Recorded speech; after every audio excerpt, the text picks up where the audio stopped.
I'm gonna try something new today. I have a new setup that I'm going to attempt. I had to do a training yesterday. Y'all, I had 140 people in a 1 hour training yesterday. It was so crazy. And it's because, like, when I'm facilitating, I need to have certain things that are there as cues. So, because otherwise I'll forget. So, for instance, like when somebody comes into the room, into the Zoom room or whatever, I have the chimes on because if not, I'm not looking at the waiting room. Like I'm looking at whatever I'm looking at. So that gives me a cue like, oh, somebody's here, somebody got dropped out or whatever.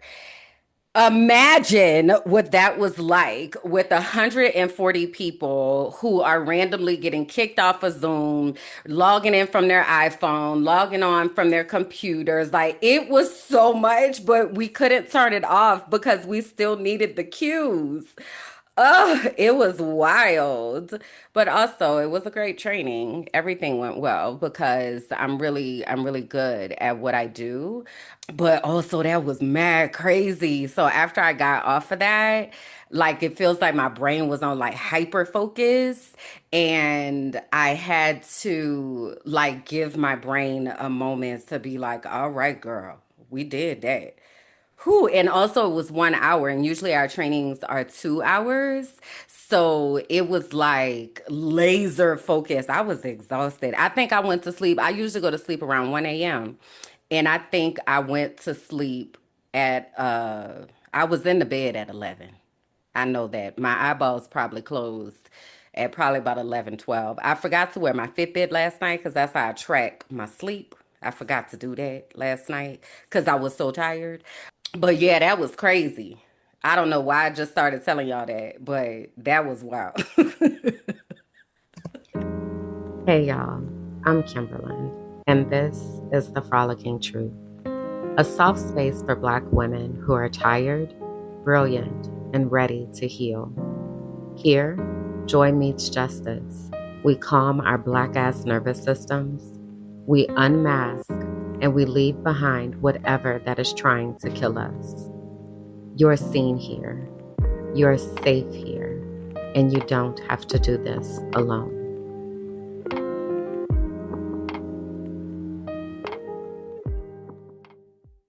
When y'all were kids, did you ever have to get the giggles out? Me and my cousins always had to get our giggles out. Like, it was like, okay, give me a second, let me get my giggles out. Because I was big giggle energy. Okay, take five. Hey y'all, come on in, find a comfortable spot, and take a seat. I'm grateful to have you here with me for episode 21 of the Frolicking Truth podcast for Black women who are tired, brilliant, and ready to heal, where joy meets justice and nervous systems get free. It's okay if you don't identify with any of those descriptors, it's totally fine. It just means that when you come ready to listen, ready to learn, and ready to support. Now, it's been a lot that's been going on before we got to this point. So you might want to stay to the end because I'm gonna put the bloopers at the end. Always stay to the end, actually, too, because I'm liable to do a type of in credit clip type of situation. I'm liable to do that kind of stuff. So whenever you are watching something that I'm doing, stay to the end. That's also where the most pertinent information be sometimes. And that's where the bonus questions are gonna live. And I know y'all don't know what that means yet, but you will one day. All right, so let me pull up my feelings wheel and let me figure out what I'm feeling inside of me, child, because I'm over here fighting giggle fits.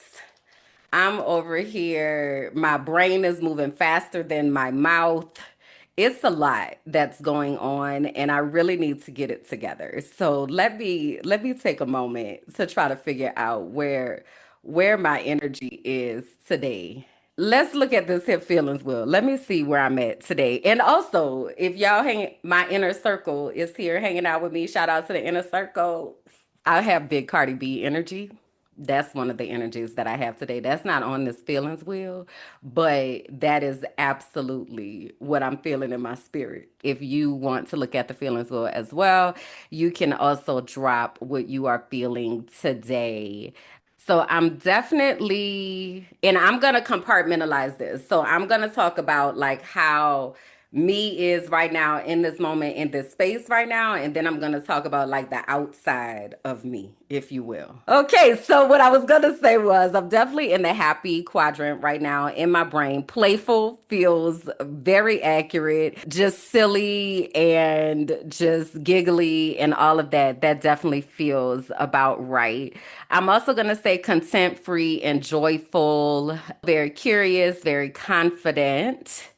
I think I would also say very creative, very thankful, very hopeful, very inspired. So, like the me of me right here in this space, the Frolicking Truth, our safe space here with me and my inner circle, and y'all later on when I release this publicly, that's how I feel in this corner of my life. Okay. But let's say outside of that, okay, so if that's the core of me, the inside. Wait, let me stop sharing for a second because I want y'all to get the fullness of this illustrative dance that I'm doing here. Okay, so the core, the inside of me, right up in here in the heart space, if you will, in the soul and the spirit space, if you will, inside.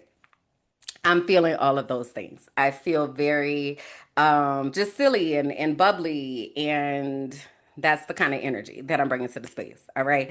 Now, on the outside of me, let's just imagine there's a force field, if you will. Okay. So there's a force field that's on the outside, and right outside of that force field, ooh, child, where we at? Let's see. Oh, boy. I hate to even have to put words on this because this is big, like, don't give it energy type of thing. But I also think it's important to like acknowledge and recognize. Okay, so I was going back and forth between angry and fearful, is kind of where I was landing. In fearful, I said exposed and nervous. And then I also said worried and overwhelmed, I think would be fair. And angry, I feel infuriated for sure. Probably, I think there's a feeling of like violated, possibly. Appalled feels amazing. Not amazing in that way, but that feels like a great way to describe it. And then there's also, I don't see it here, but I'm gonna add to this cocktail concerned. I'm gonna say that concerned is a good word to put. But then even in that, there is still confidence, I guess knowledgeable, like knowledgeability, if you will. Okay. So I'm putting all that out there. All right. That's the energy that I kind of have sitting inside of me. So again, at the core of me, it's all like, yes, girl. Oh, grr. And then outside is a lot that's going on out there, but it also very much feels like I have the superpowers to be able to deal with that. Lord Jesus, why is these words so small on this screen, Father God? Y'all pray for Auntie's eyes, okay?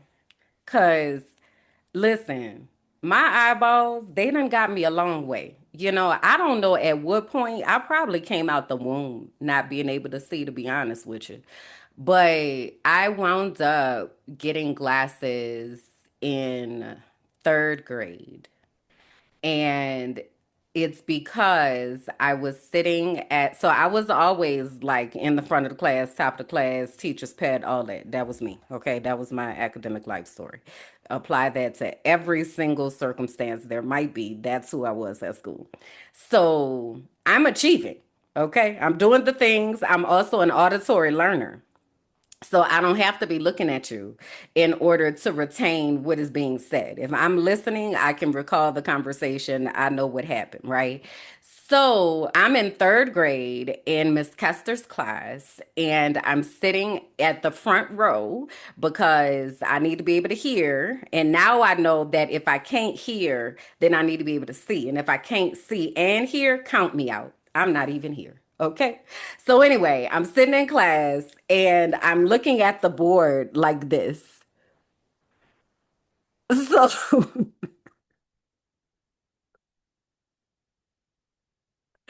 So she comes up to me and she's like,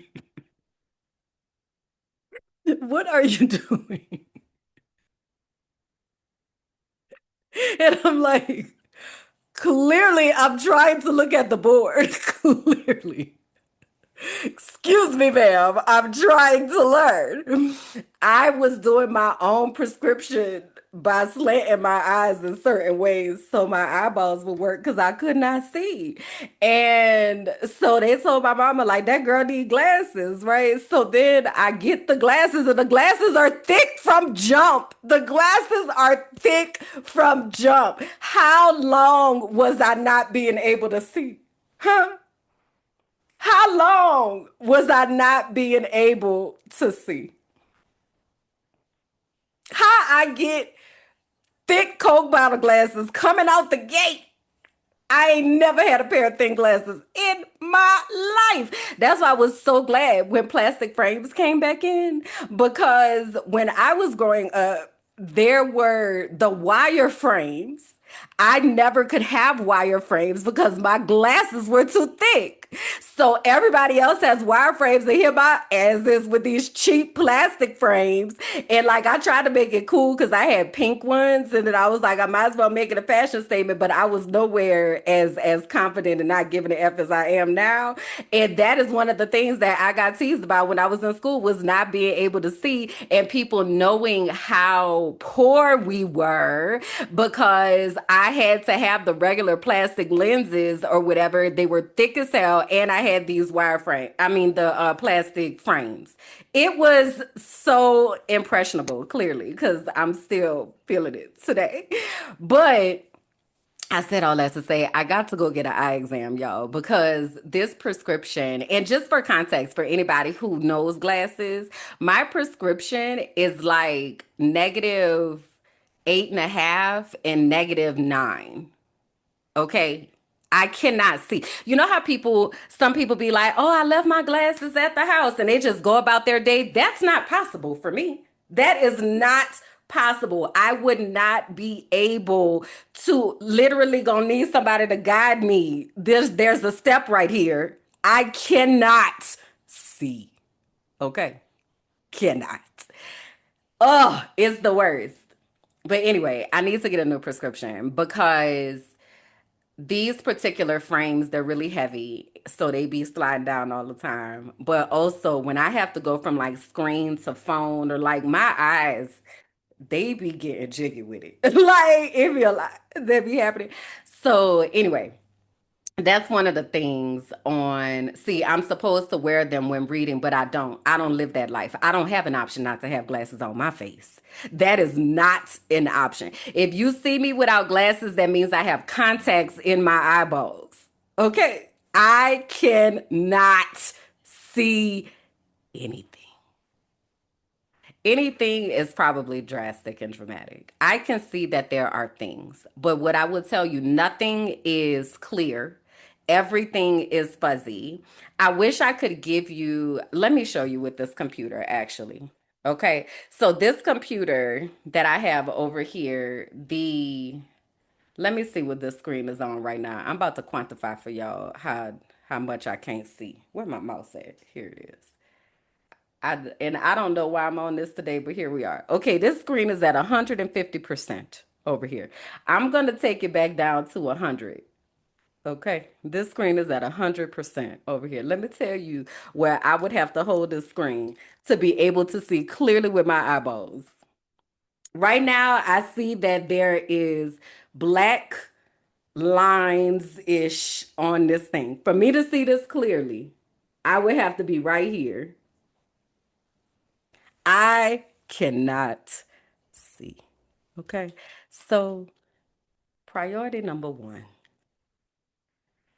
is getting to the eye doctor. That is very important because it's also one of the reasons that I think I've told you I used to fall a lot. And a part of that is ADHD and not really having great like depth perception and all that kind of stuff. But also when you can't see out your eyeballs. Of course you're falling, girl. Of course. Of course. But anyways, so I gotta get to the eye doctor and give me an updated prescription and see what's going on. And one of the things that actually works in my detriment is that I told y'all my degree is in biology. I'm a scientist, right? I did my senior project on LASIK. And I recognize that this was 22 years ago, but also it put a fear inside of me where I was like, I'm gonna be the one where they mess up and something slip and now I can't see at all. So I would rather be able to see with assistance than not see at all. That's why I ain't got LASIK. It is one of the things that I battle with often, like because I value the ability to be able to see. It terrifies me to not be able to see, and it's one of the things that I do feel is very possible, that it is possible that I will lose my eyesight, and so I'd be like, I need to try to see as long as I can, even if this opportunity will give me a chance to see unassisted. But then what happens after that? And I haven't done enough research back. I really should do LASIK a favor and at least go back and do some additional research and see. But anyway, all right, enough of that. Okay, that is like the confession of the century. Also, I actually have a podcast episode called Sometimes I Pretend I'm Blind because I do. Because I feel like it is a very real possibility that I won't be able to see. Right. I see you. Yeah, it scares me too. Uh-huh. Yeah. So anyway, those of y'all that have the gift of sight, I want you to know that that is a privilege. And not having great eyesight for people who wear glasses is not often considered a disability per se. Like people don't really be trying to give you accommodations for real for your eyesight. Like it really is something like you go make your own accommodations and get out my face type of thing. But it is terrifying to be in a situation where you cannot see. In that podcast episode, I talk about how like people will play jokes on somebody and hide their glasses. That shit ain't funny. That is not funny. It's not funny at all. Not even a little bit. Not even a little bit. It's not funny. Not even a little bit. It is so like so insensitive. It makes me want to cry every time I think about it because that is like a lifeline. That's like telling somebody, I know you need oxygen to breathe, but I'm going to disconnect you from this tank because I think it's funny. Like, don't do that. Okay. I don't know who needed that. Don't do that. All right. All right, moving on. So I told y'all last week I was gonna cut me some bangs. This is not cut. This is pinned. So I am trying to see if I really do want to live this bang life. So we'll see. I'll keep y'all posted on that. But I watched Raina. I don't remember what day, but it's been a couple days now, and I'm feeling pretty good about it. I'm feeling pretty good about this combo that I have going. It definitely has not taken me a long time to do my hair at all in any way, shape, or form. And that is wild to me. And even this time, I went a little bit longer in between washes. I might have did a full 2 weeks this time. So it did take me a little extra energy to detangle, but it was nowhere near what my hair used to be like. So I said all that to say to the people that be saying if you wash your hair more often, then maybe it won't be so difficult. And I kind of second that emotion. I've been conducting my experiment and it's feeling like there might be something to that, that there might be something to that. So that's what we've been doing. And literally, I do that and then I don't do anything else for a few days. When I get in the shower, I let it steam up. Some of the tips might get wet while I'm in there, and that's fine or whatever. And then every so often, I'll like spray underneath or maybe spray like in my crown because that gets kind of dry. And then I go about my life. Okay, because I'm not out here trying to be doing your hair all day girly. It's not my ministry. Okay, so whoever needed that, you're welcome. Next up, brand bestie updates. So let me tell y'all about what's been happening in my mind because it's more so about what's been happening in my mind that is like this holistic thing. Remember, I talked about the core of me and then the outside on the force field. Everything that is going on outside in the force field sometimes feels like it's pressing in to my brain. And what I realized is that I have been taking in a lot of energy and a lot of inputs, and I wasn't being intentional with my discharging of those energies and inputs. In a little while, I'm going to talk about this because what I'm talking about today is my journey into education and some of the things that I have been hearing from some of my teachers. But the reason I bring that up is because the things I have been hearing from my teachers about what's happening in schools, I have to do a better job with discharging that information and not internalizing it, which is really interesting because I've done a lot of work to not compartmentalize as much, but there really is no way, I don't know, somebody who's a mental health specialist, please chime in the comments that also let's have you over on Gathered and have a deeper conversation. But I don't feel like there's a way to not compartmentalize. I don't feel like there is a way to exist in the world without having to have some ability to be able to detach, especially in this 2025 world. Got to. Got to. So I said all that to say I've been trying to figure out what that looks like for me. And in that process, I have not been intentional in discharging that energy. So me and my brand bestie were supposed to meet this week and we didn't because my brain was just like it's too much. I got too much. I cannot do anything else right now. And I'm grateful to have the type of relationship to be able to say that, and it's like not judgment, or it doesn't feel like where you got to push through and that type of culture. I'll even say I told y'all that we are planning a new project and we have this new podcast that's coming out, and we're going to be making those announcements really soon about what that looks like and everything. But we were supposed to do something towards the podcast, and somebody else messaged and was like, yo, I got a lot going on. And I was like, yo, we got to honor capacity. Like, we sometimes get in this space where we just push instead of stopping and being like, okay, all right, this is a lot. The other thing that happened is that I have facilitated some professional developments, and the professional development was in doing an energy audit. And I had asked them if they were a battery right now, what percentage would they say that they're at? So I'm gonna ask y'all that question too right now. You can drop it into the comments. You can drop it into the chat. You can drop it into the live chat if you're watching this during the premiere. If you're here right now with the inner circle, if you were a battery, what percentage would you be at right now? Let me ask myself.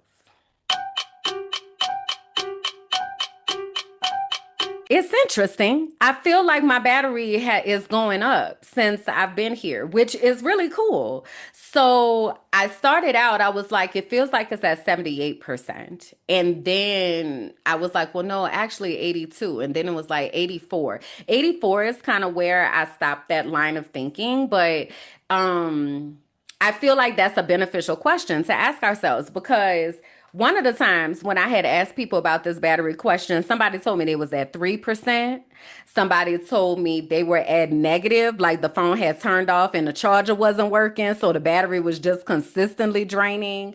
Here in the comments, we have 80%. Like it's really, I think, a question that for me, it feels accessible to be able to think about it in those terms for some reason. So anyway, when I did that with those folks and I was asking them those questions, it really made me say inside my own brain. And I want to say that day I might have been at like 72% or something like that. But by the time Monday had rolled around, I was at like 32. And I said, oh my, oh me, oh my, sis, we got to put something in order.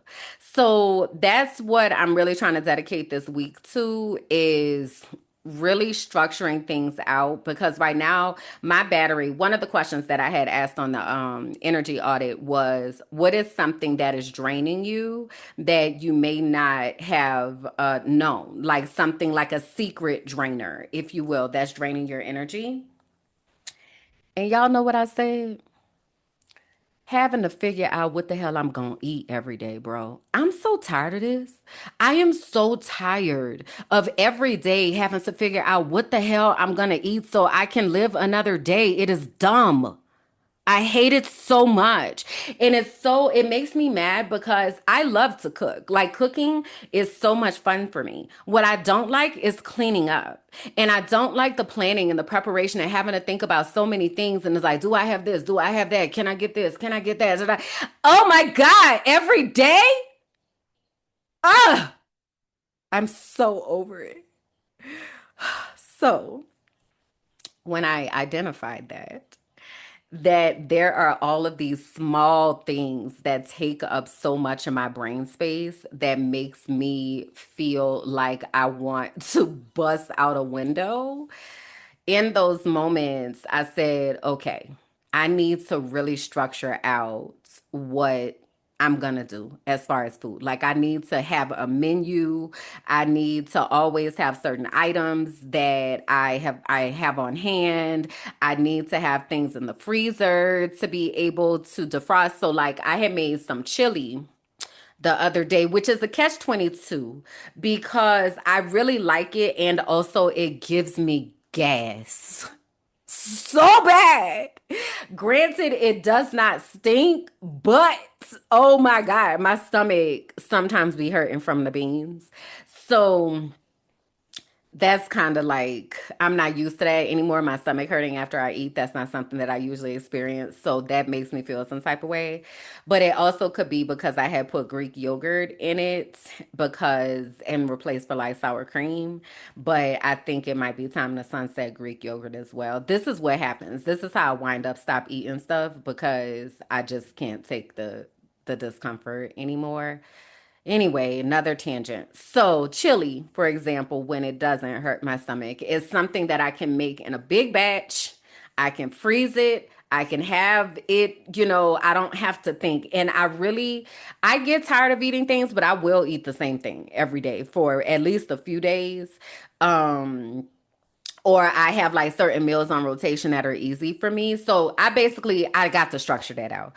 And that is something that has been draining my creative energy away and is something that I really have to like focus on. So that is another thing that is on my list. Okay. All right. Now, what else we have over here? Oh, we got to do our subscriber update.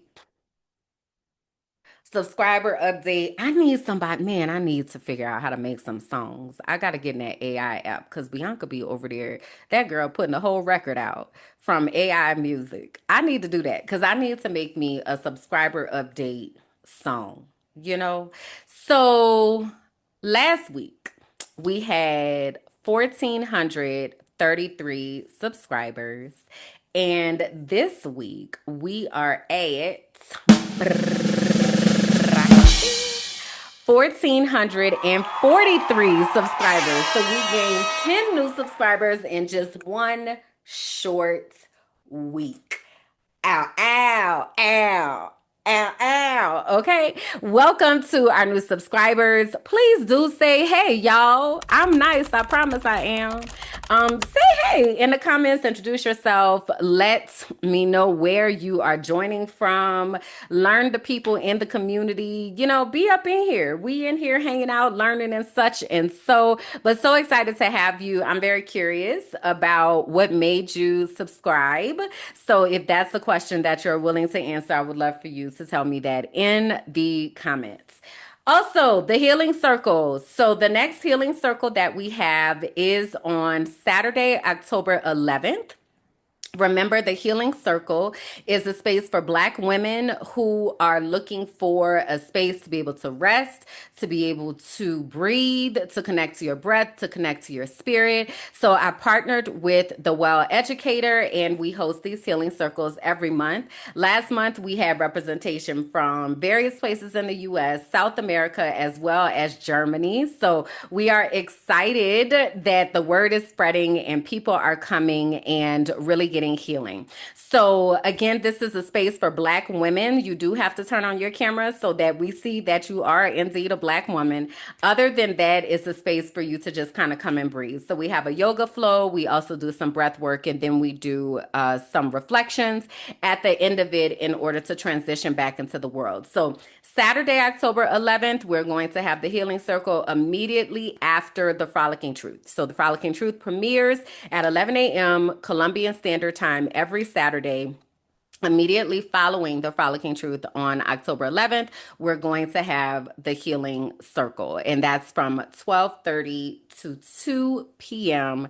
Central Standard Time, Colombian Standard Time. You go to tinyurl.com/Black Women Healing Circle. Again, tinyurl.com/Black Women Healing Circle. You can register for our next session, which is October 11th. And we also have the following sessions after that. So you can register for as many as you would like so that that time is held on your calendar.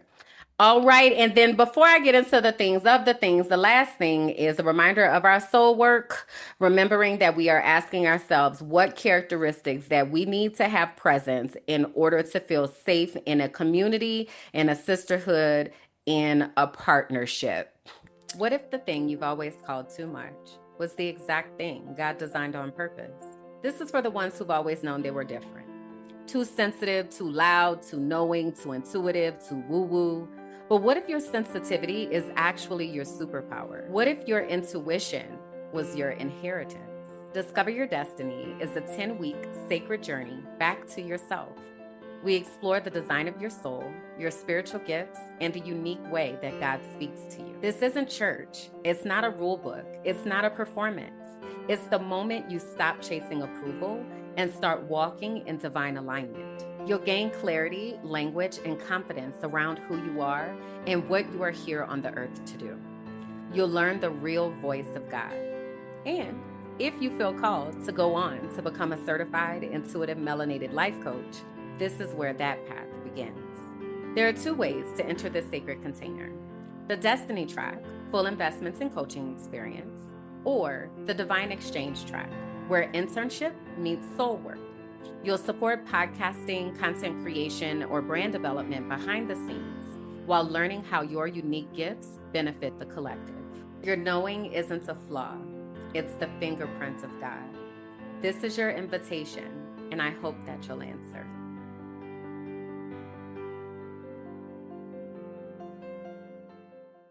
Yo, I want to do a story time today, and it's been so much that's been going on. So last week we talked about the craziness of what has been happening in the United States. I don't know if y'all knew this. The rapture was supposed to happen yesterday. So we're recording this on Wednesday, September 24th. But yesterday, Wednesday, September 23rd, the rapture was supposed to happen. So it sounded like this particular rapture was just for white people. It sounded like specifically for white supremacists, it feels. So I don't know if there's like a second rapture for those of us who are people of color or from other areas, or maybe, we missed it. Maybe we were just never going to qualify for the rapture. But I did hear that this particular rapture was very exclusive. Now, I haven't gone down to the TikTok to find out if the people did get caught up or not. But it's a lot of people here still, so not quite sure. But anyway, the rapture was supposed to happen yesterday. And there's a lot of spiritual lunacy that is going on and a lot of cult mentality type things. So we talked about that man last week, and they had his funeral in all air quotes. And I mean all the air quotes that you can find, all the air quotes funeral. they had pyrotechnics at the funeral, and the wife choreographed her crying scene to go with the music that was happening. Thousands of people in this stadium. Uh,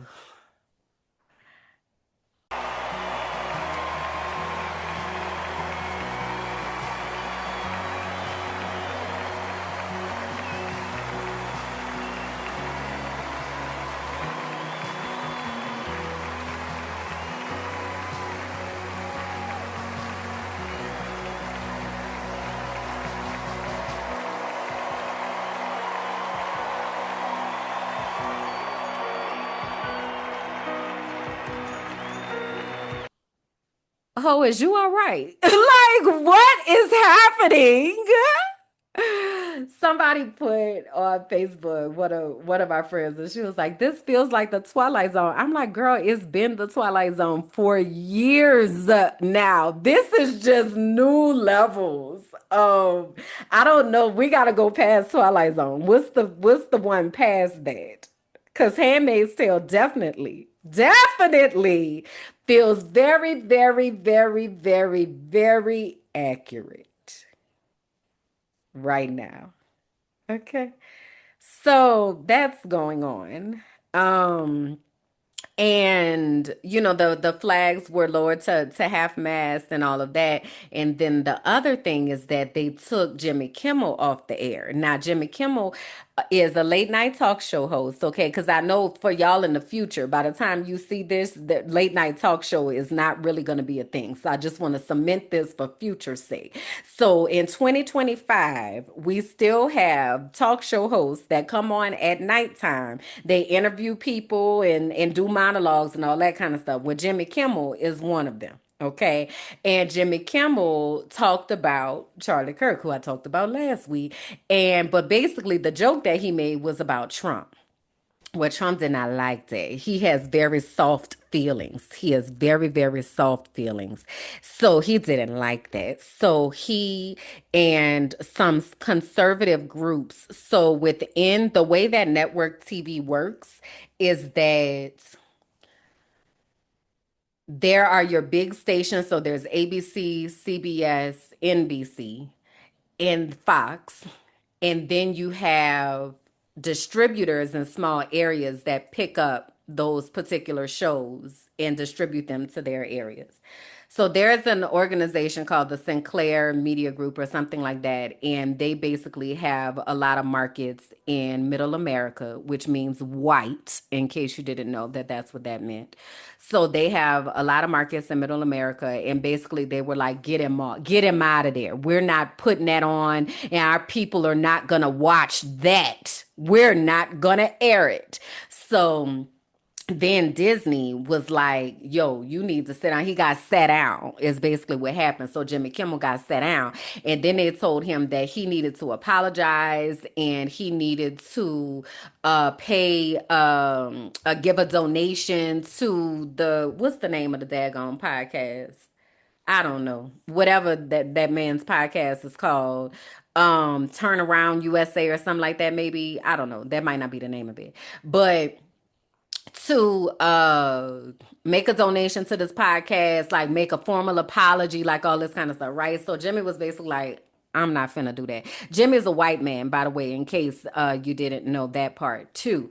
So then all of these people came out and they were like, oh my God, we stand with Jimmy. Like, how dare y'all? This is censorship, which mind you, censorship has been happening before this, but then both people got a little bit more woke up when this happened, okay? So oh my God, this is censorship. So then people started boycotting. So then it was like cancel the Disney subscriptions, cancel the Disney cruises, cancel the Disney weddings. So then people started canceling left and right. Then it was asking them why they was canceling. It was like, how y'all did my boy Jimmy?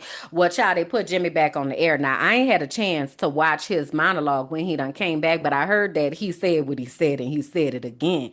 But it's 28 minutes. So I'm going to have to watch it and see. But nonetheless, it's been wild out here for freedom of speech and all of that. And it's a lot of cult mentality that's happening right now in the United States of America. The freedom of speech is no longer a thing. At this point, I don't know that it ever was, honestly, but it definitely ain't. If there was a question right now today, if it's a thing, ain't. Okay. So, having said that, it has been interesting to watch how all of this shows up in an arena that I am very familiar with, which is education. Okay. So I wanted to take y'all down the road of how I became an educator and then kind of circle back to what is happening in education right now. So, first of all, you need to know I never wanted to be a teacher. It is the very, very, very last thing that I thought I would be doing with my life. My degree is in biology. I was planning to be in the lab finding a cure to sickle cell. I'm good on children. And probably when I was in college, so I told y'all I did research, like lab research and all of that. When I was in college, I also worked at a plasma collection center when I was in college, and I worked in the lab. So I was processing the plasma. At that time, I realized it was a very, very lonely life in the lab because my previous lab work had always been with other people who were also doing work in the lab at the same time. But most times when you're doing scientific research, it just be you in there a lot of times, especially if because you're on your own timing with your own experiment. If you're growing something or whatever, like you're on your own timing for how you need to come back and check in, and that might not align with somebody else's. So, when I was in the plasma collection center, I was like, I don't know that I really want to be in the lab. Maybe I don't, right? So I kind of started being unsure about that. So I graduated from college. I was about to say barely. I didn't barely graduate, but I did. I lost my scholarship. I don't know. I don't know if I told that story, but fast forward if I did. I lost my scholarship. I wound up getting another scholarship from, well, not another scholarship. I had a gay scholarship that they increased through UNCF to cover my senior year because I lost my scholarship through FISC. And it was because I couldn't pass organic chemistry. So, in all of that time, my brain had also become really, really tired after I had to do so much to graduate because my senior year I was taking like 20 hours and all of my classes were science classes. The only relief that I had was an art class. So I really was kind of off of that. I was like, I really don't want to do nothing that got to do with science no more, never mind, right? So I wound up going to be a drugstore manager. So I worked at Walgreens when I first got out of college. I wound up being a manager at Walgreens, and I did that for like 3 years. And it was a very monotonous job. Like jobs like that, you basically do the same thing almost every day. Like the same people usually come in there. It's the neighborhood store. Like it's very, very monotonous and routine. And I also realized I didn't like that. And I was tired of white people cussing me out behind big roll of toilet paper and canned salmon. Like, ma'am, we don't have it. You want this rain check or no? Like, I'm not doing this with you. So in December of 2005, it was another holiday season. Now, we were already required to work 44 hours per week during a regular week. During the holidays, we were working like 60 to 70 hours. And I was at a 24/7 store. And we would have to work overnight. We would like it was a lot. It was a lot. So I said to myself, if I got to go through another Christmas season at this place, I can't do that. I go to sleep. I mean, I go home one night in December and I see this commercial and they were like, we need teachers. We have critical needs areas, math and science. We need teachers. Please come and teach. And I was like, "Puh, who finna teach kids? Not me." So I go to sleep that night and I could not sleep.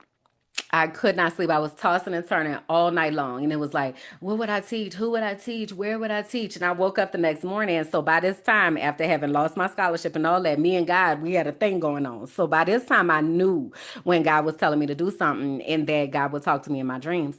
So I woke up and I said, okay, I guess I'm supposed to go be a teacher. So I go to work that day. I talk to my supervisor. His name is Paul Zagami. And I said, PZ, I'm supposed to go be a teacher. So I said, I'm not leaving today, but this summer I want to transition into education. So he said, well, what you got to do, KJ? And I said, I don't know. He said, well, let's figure it out. So we get on the internet and we research what I need to do to go be a teacher. And he supported me the entire way. So I wound up when I was at Walgreens.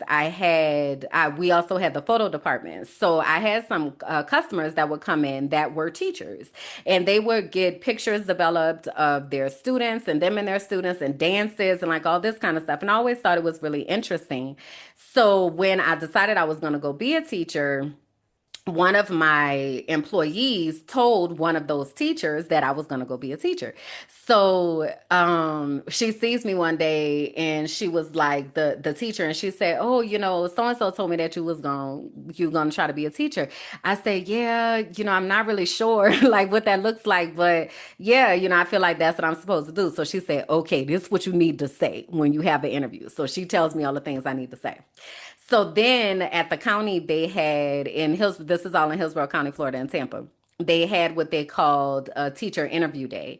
And basically, what would happen is they would take all the schools that had openings and they would go to one central location. So then you could do multiple interviews in a day instead of trying to drive all across the county, because Hillsborough County is the seventh largest school district in the nation. And to get from one side of Tampa to the other side of Tampa can take you up to 2 hours, okay, if there's traffic. So I go to teacher interview day and I don't really know where to teach, right? So I'm like, I go to this particular school that was around the corner from us. Like there was another school that had a science position. I'm like, I don't know. So I put them down on the thing. So I go to the first interview and the teacher, who is my customer, walks out. And she says, "What you doing here?" And I said, "I'm here to interview." So she's like, "What?" So I'm walking in and I see my now one of my really good friends was sitting there. She was an assistant principal. So the teacher, her name is Michelle. So Michelle is behind me and she looks at Candace and she like, "This the girl from Walgreens." So Candace is like, "What? You need to go to Walgreens?" So Michelle is like, "No, this the girl from Walgreens." So I do the interview and it went well. And then Michelle walks me out. She said, "Keep your phone on because sometimes they might call you back. So keep your phone on." So, okay, I do that.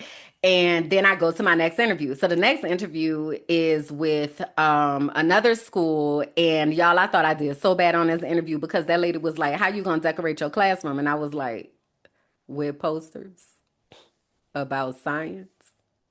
I don't know, ma'am. She was like, "What kind of clubs and things are you gonna bring?" I was like, "Stepping." I don't like, I felt so unsure at that interview. So I leave the second interview. I check my phone, my voicemail. So my voicemail is like, "We want you to come back for a second interview at the first school." So I go back for the second interview, and this time is with the principal and another assistant principal. They offer me the job, sixth grade science. So they're like, "Congratulations." So now I go to get processed. All of this was able to happen at one site, which is really cool. So I go to get processed, which means fill out my paperwork, all that kind of stuff.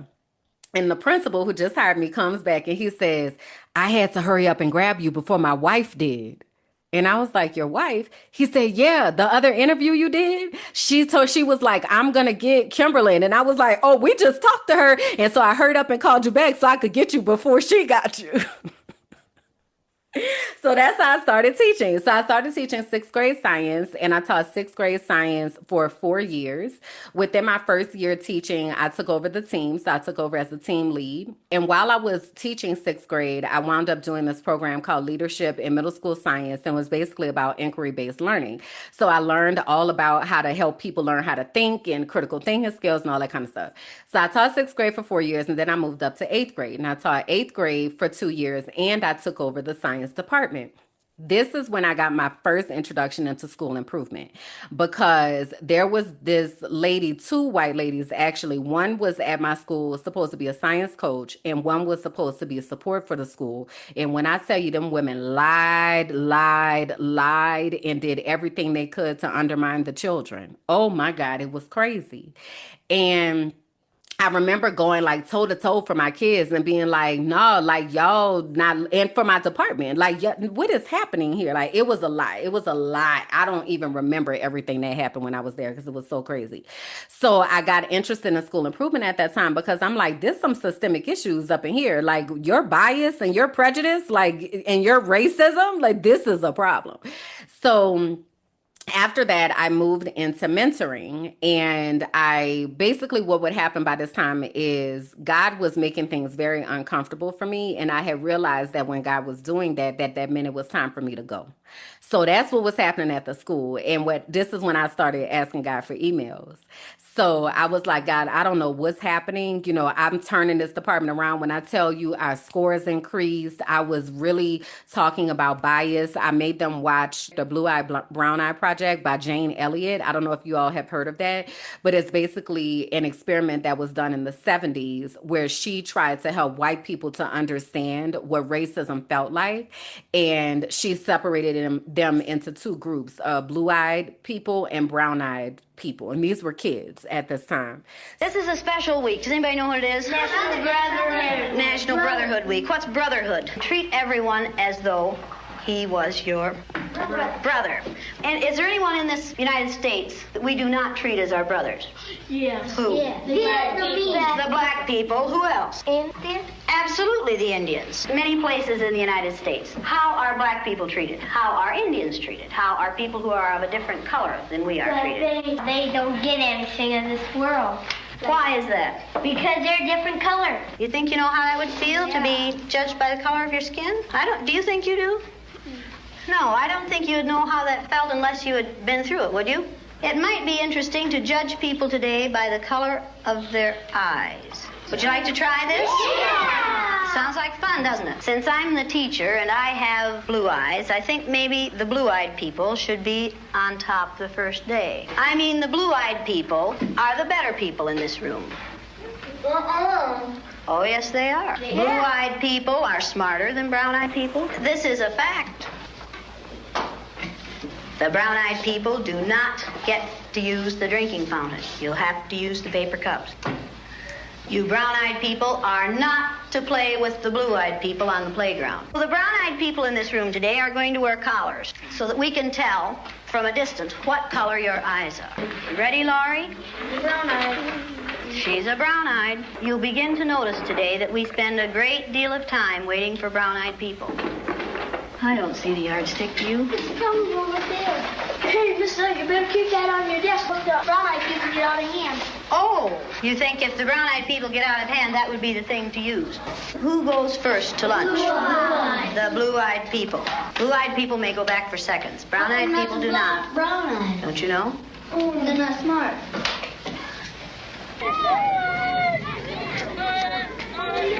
And it seems like when we were down on the bottom, everything bad was happening to us. The way they treated you, you felt like you didn't even want to try to do anything. It seemed like Mrs. Elliott was taking our best friends away from us. What happened at recess? Were two of you boys fighting? Russell called me names and I hit him in the gut. What did he call you? Brown eyes.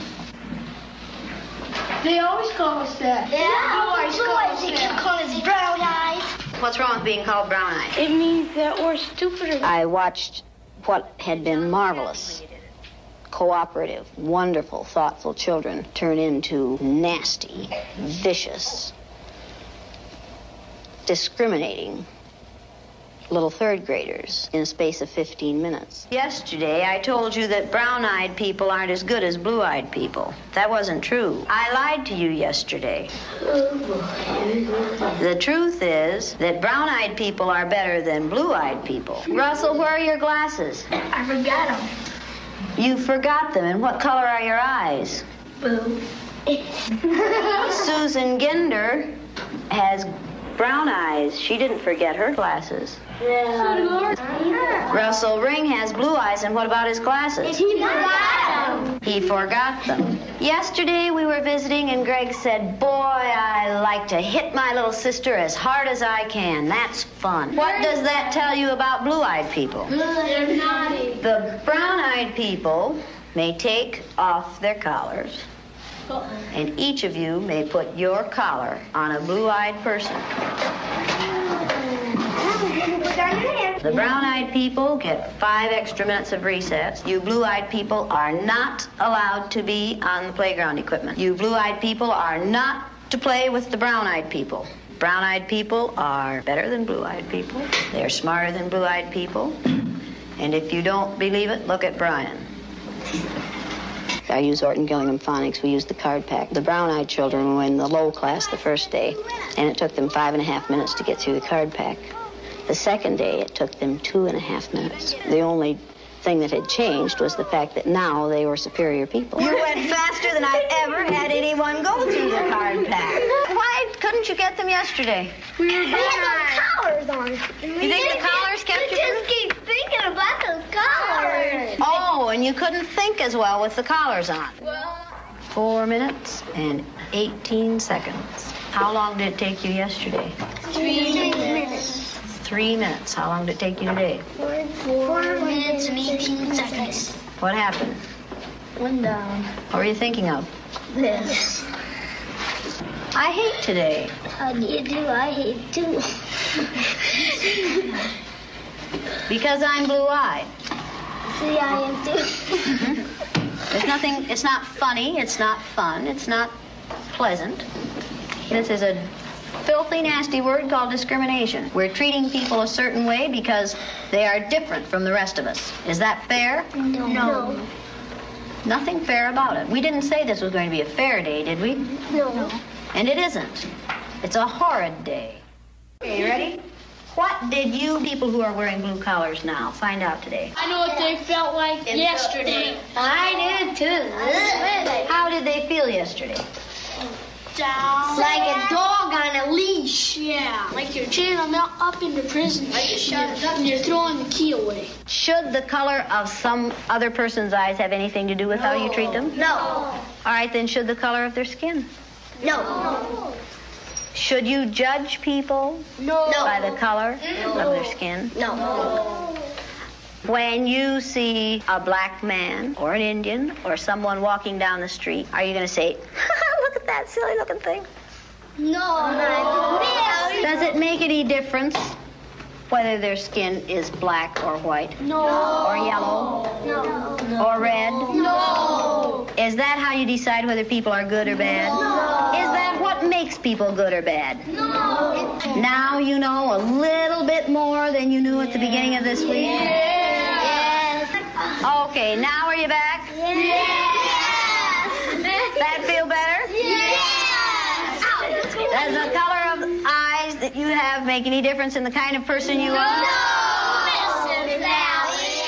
So the experiment is on PBS. I'm going to look for it and see if I can find the link, because it's really interesting. And Jane Elliott still does advocacy work to this day, and she is very much a human rights activist. But anyway, I made my department watch that because I'm like, we have some very serious issues with our students of color, and we're majority a school of students of color. Like, we've got to fix this. So in that time, I really got an understanding of how to turn around a department, turn around learning, turn around culture, turn around mindset. So when the white women was doing all that stuff and lying on me, I was like, God, something has to give. Like, I cannot keep doing this. Can you just send me an email? Because I don't know what I'm supposed to do. Sure enough, that was on a Tuesday. I get a pop-up. And the pop-up was like, we're looking for mentors, new teacher mentors, and, you know, in these particular areas. I wind up applying on that Thursday. That next Tuesday, I get an invitation for an interview. I went to the interview on Thursday and had the job the next Tuesday. Okay, that's how quick that got to show up. So then I started mentoring, and I mentored first and second year teachers, and I also supported administrators on how to support first and second year teachers. So I did that. Then I also got into professional development. So I started training teachers across all content areas in all grade levels about different practices of effective teaching, as well as creating culturally competent schools. Did that. Left that, went back to one of the schools that I was mentoring at, and I took on this role as a student success coach. And basically, I worked with kids who had experienced failure in the past, and they were trying to figure out how to achieve. Did that for a few years. I also wound up being like a PR person for the school, because I don't know if y'all know this, that a lot of people support elementary schools and a lot of people support high schools, but middle schools have a deficit in the type of support that comes from the community. I don't know where y'all think kids go in between elementary and high school. But middle school are the pivotal years of when students are figuring out if they're going to continue on with school. It's the years where if they are kept behind, they it can lead to them choosing to drop out. Like it really is very pivotal. They're figuring out their identity during that time. It's a lot, and they really do need the most support, but that don't be happening. So I wound up becoming the PR person to be able to create avenues of support for our school, and I turned around that school as well. So after that, I left and I went into school improvement, and that is when I got fired in Tampa. And then that was a wild story. School politics, let's just say that. Then after that, I wound up moving to Pennsylvania, and that's when I worked with the Pennsylvania Department of Education on school improvement statewide in Pennsylvania. Why did I just run down my resume to y'all? Because for a few reasons. One, I need y'all to know who you're talking to and that I know what I'm talking about. Okay. That's the first thing. I need you to know who you're talking to and that I know what I'm talking about.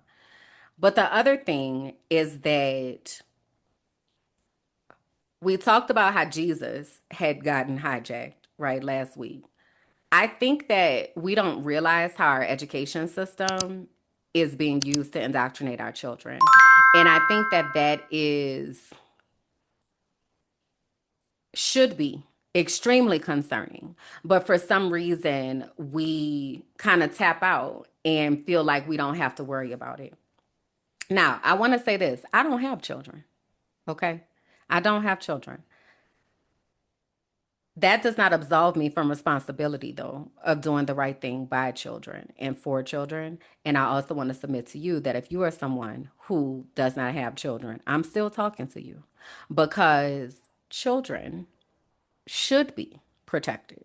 Should be. Should.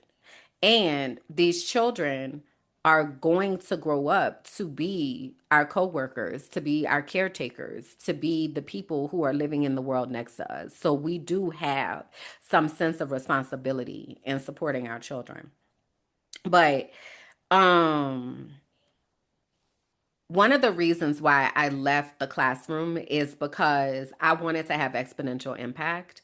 And I realized that only being in my classroom, in my four walls with my 120 kids, I could be helping the teachers. I could be helping 120 teachers. And then those 120 teachers each have 100 students. That's what I need to be doing. Or I need to be helping administrators because that administrator is responsible for 100 teachers. And each of those 100 teachers has 100 students, right? So if I got 100 administrators who each have 100 teachers,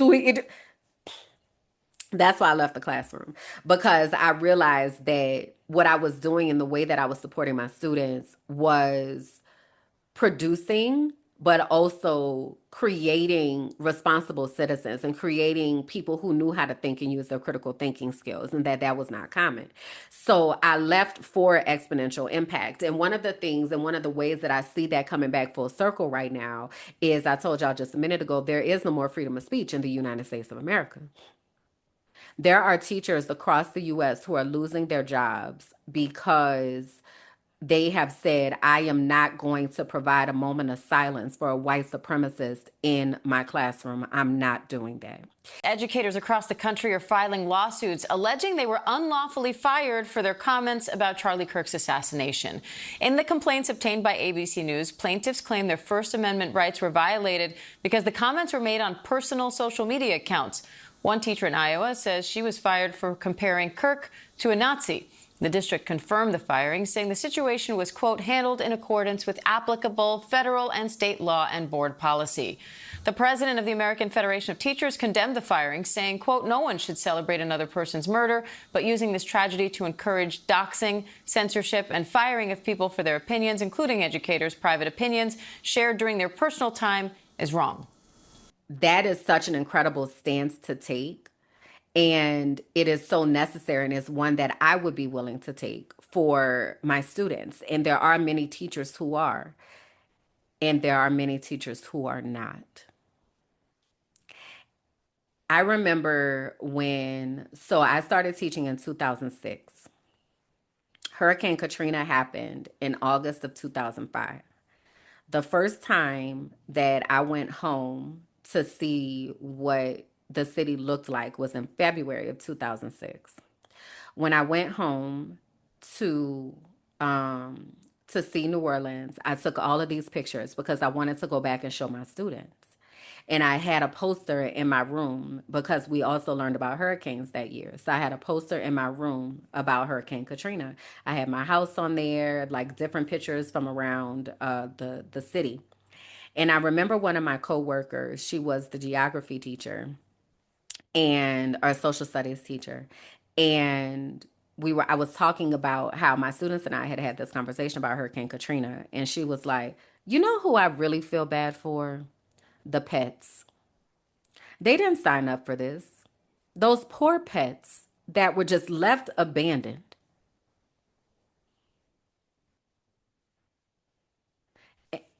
And I remember being like,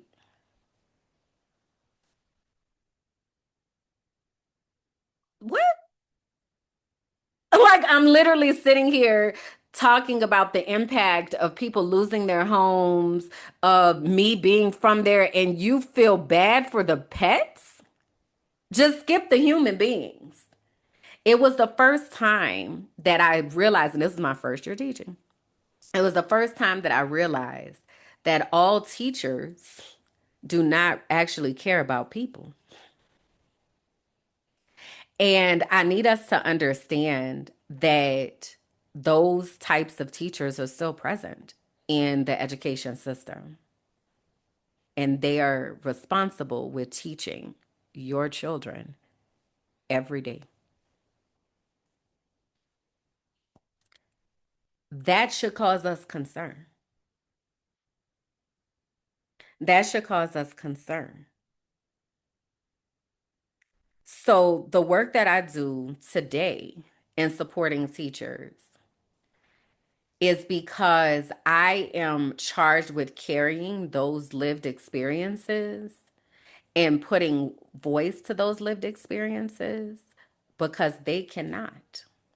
Because they are working beside people that will say something like, I feel more empathy towards a pet than I do towards human life. So the way that my activism shows up is in me amplifying those stories. So I have three here that I want to amplify. So this first story is from a math teacher. And this teacher was talking to me because they didn't have the supplies that they needed within their classroom. And they said to me, everybody told me that this would be difficult, but I did not understand that we would not have supplies. They told us to give this wish list of all these things that we might need, and I told them that I needed compasses and protractors and rulers, and they gave me five. My classes have at least 25 students. What am I supposed to do with five rulers? And I work at a school that is filled with students who come from areas that have experienced systemic marginalization. Therefore, they don't have access to all these resources. So, how are we supposed to teach the kids? And it was so interesting because as this teacher was sharing this with me, I'm just sitting there. Like I don't have any type of emotional reaction. Like I'm just sitting there. And I wound up looking at myself in the camera and I said, I know that my lack of reaction might make it seem like I'm detached from this situation, but it's not that I'm detached. It's just that this is very common. And I hate that this is your welcome into education. I don't know if y'all knew that many times schools do not have the basic supplies that they need to teach kids. I had another teacher, and this teacher is bilingual. So this teacher was talking to me about support for students who are English language learners. And the teacher said, I do all I can to make sure that my students are able to achieve, but I only teach them this subject area. Like they're trying to come to me about all their other subject areas because I'm the only one who is equipped to even take the time to be able to support them. And I asked the teacher, I said, don't y'all have Google Translate? Like what, why are we having difficulty communicating with people when we have technology to be able to support us? And you know why the teacher told me they wouldn't use Google Translate? Because these kids need to learn how to use a dictionary.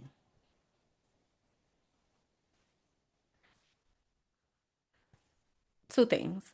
One, you do have to learn how to use a tool like a dictionary. That's one. But two, who is walking around with a Spanish English, French English dictionary in their pocket in real life in 2025? Who's doing that? No one. So now you're making a decision to not educate children because you have this irrational stand for wanting them to use an outdated tool this would be akin to, I don't know if y'all remember the Dewey Decimal System. I know a lot of y'all that watch a little younger than me.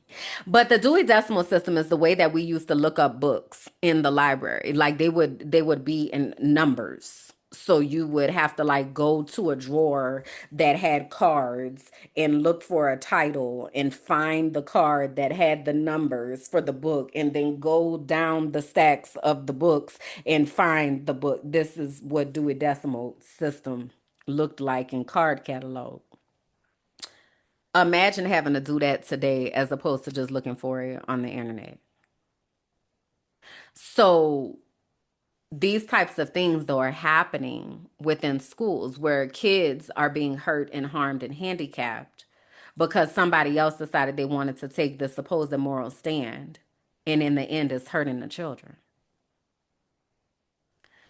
The other teacher that I had works at a school where there is no structure.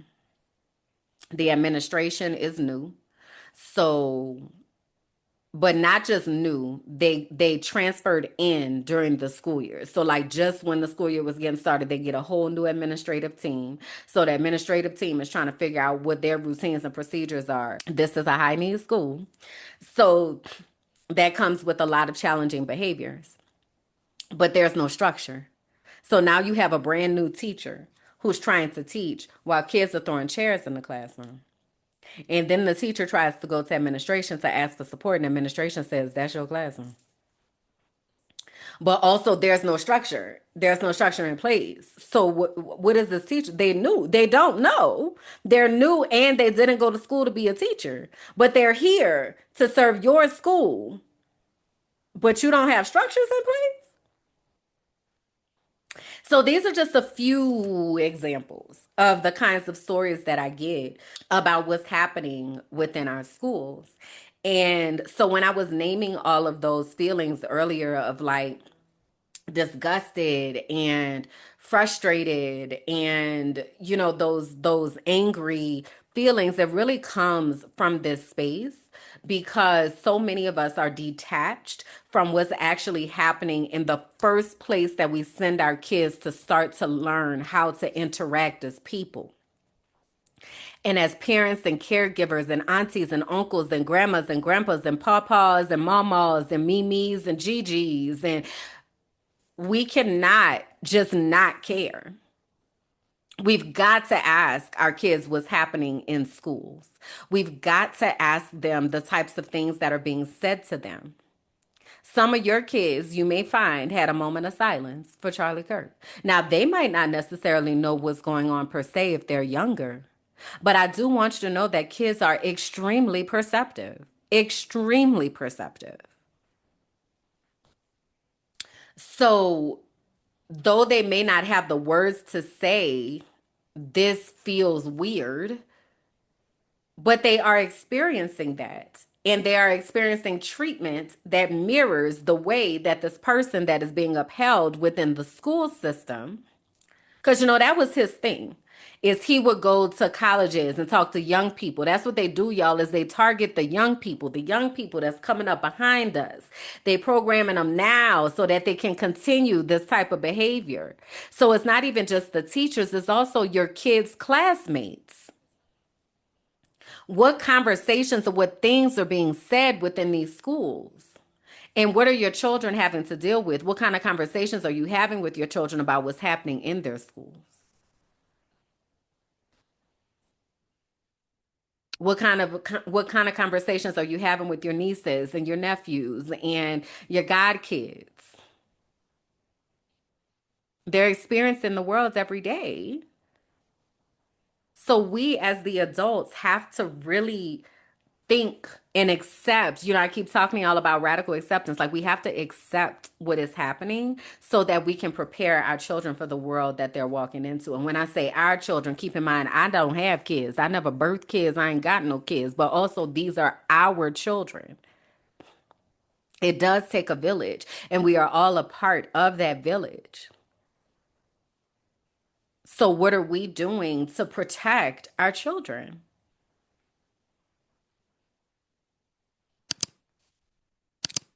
So, somebody had asked me if I would recommend education right now, like getting into education. And no, I would not. That is a very, very, very easy answer. If any of my teachers that I currently support had asked me if they should get into education, I very much would have said no.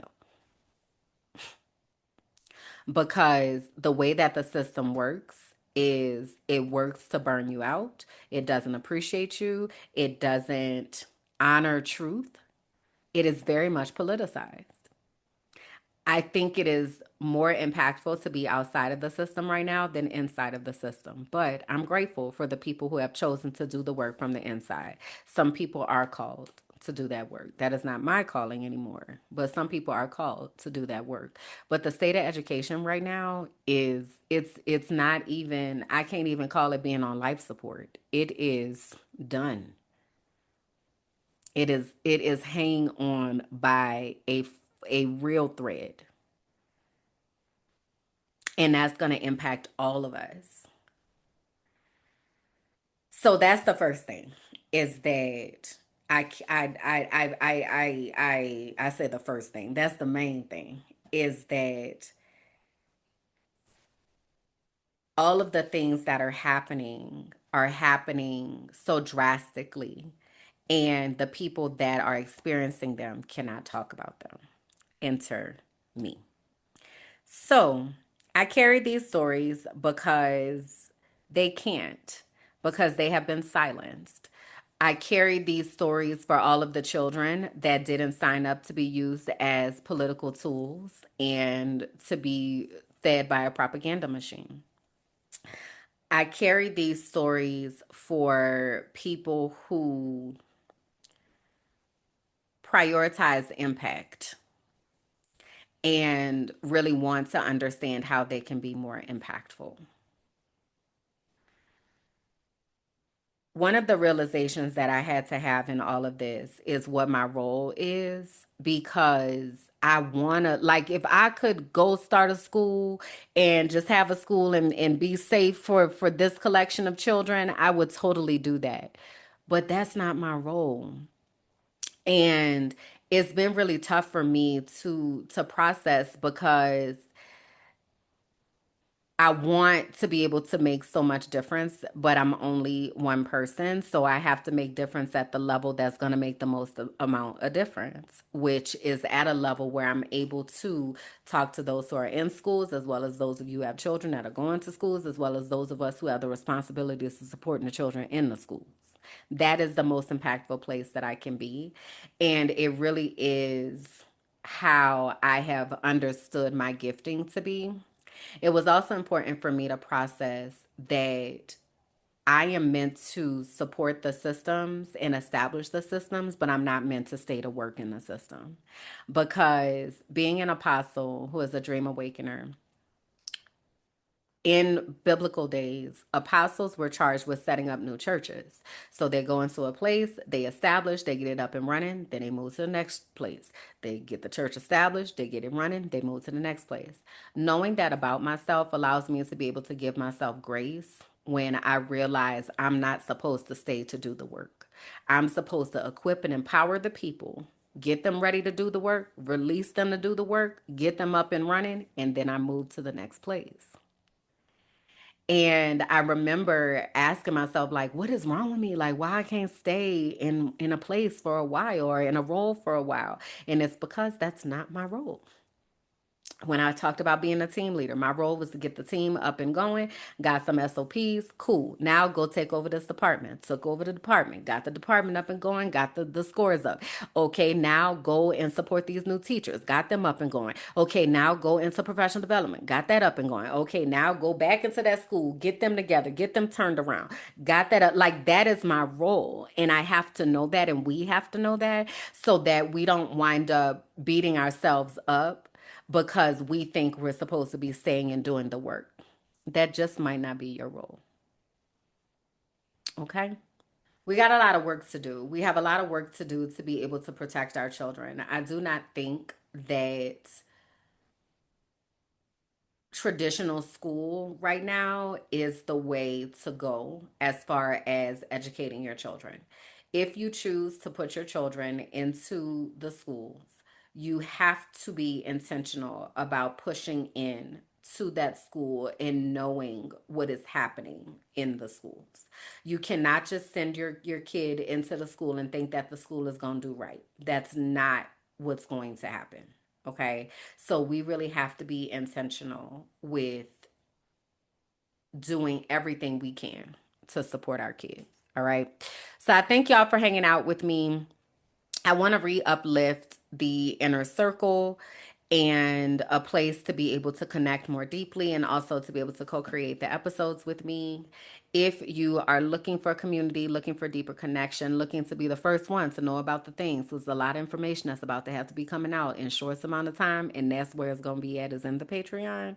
So if that is something that you're like, yes, I need to know that, it is $5 a month for you to be a part of the inner circle. If you go to patreon.com/minding my black ass business, you will be able to join. There's a 7-day free trial so that you can come in and look at the different things that are already there, the resources that are already there, the videos that have already been created for you to be able to ensure that you know what to do as things continue to hit the fan. All right. So patreon.com/minding my black ass business.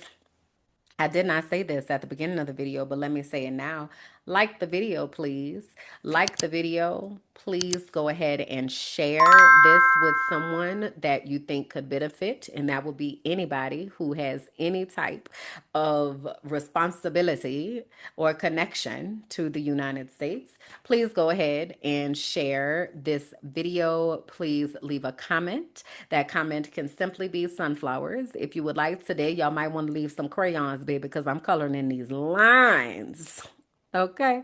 But please do leave some comments, share, and like the video, subscribe to the page. That is how I am able to continue doing this. So thank you for doing that part to support. Oh, I think I'm gonna do some batch videos, y'all, because you know how I was talking about my brain is tired. I think I'm gonna do some batch videos so that I can give myself some time to catch up and take care of some of these logistics. But nonetheless, when I record those, the inner circle will be a part of that, and then you all will continue to get your weekly episode. I thank you all again for making space for my voice, for my thoughts. It really does mean a lot. I see the views going up. I see the shares going up. So I really do appreciate that. I also realize that sometimes you're not able to freely make a comment, and that is also okay. But I see that you are watching. So I greatly appreciate that. So today's quote from Angela Davis. I am no longer accepting the things I cannot change. I am changing the things I cannot accept. There's a lot that's going on right now that we have the ability to be able to make changes for ourselves and for our communities so that we are able to protect ourselves. We do not have to accept what is happening. We can make different choices, and those choices can protect us.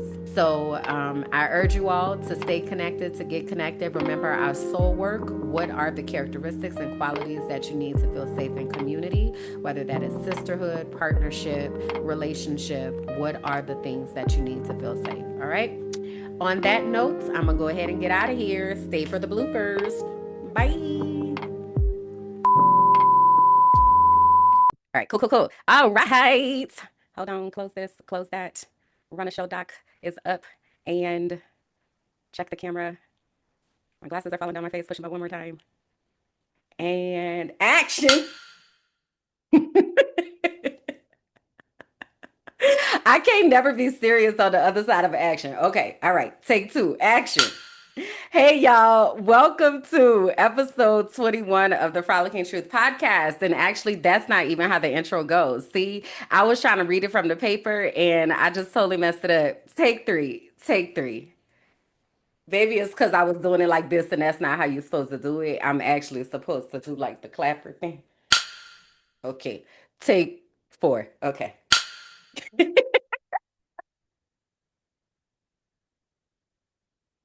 Why am I like this? Hey y'all, come on in, find a comfortable spot and take a seat.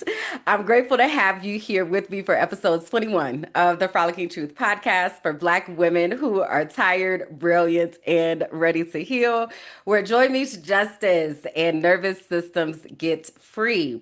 It's okay if you don't identify. This the day. This is the type of day that today finna be. This is the type of day. I already see. My gosh. Blooper reel loading. It's okay if you don't identify with any of those descriptors. It just means that when you come ready to listen, ready to learn, and ready to support. And I feel like I need to do that once again. So the comments said, and action. Thank you for listening to The Frolicking Truth, where joy meets justice and our nervous systems get free. Please be sure to like, rate, and comment. Subscribe to the YouTube page, Minding My Black Ass Business, and follow me on all social platforms. Until next time.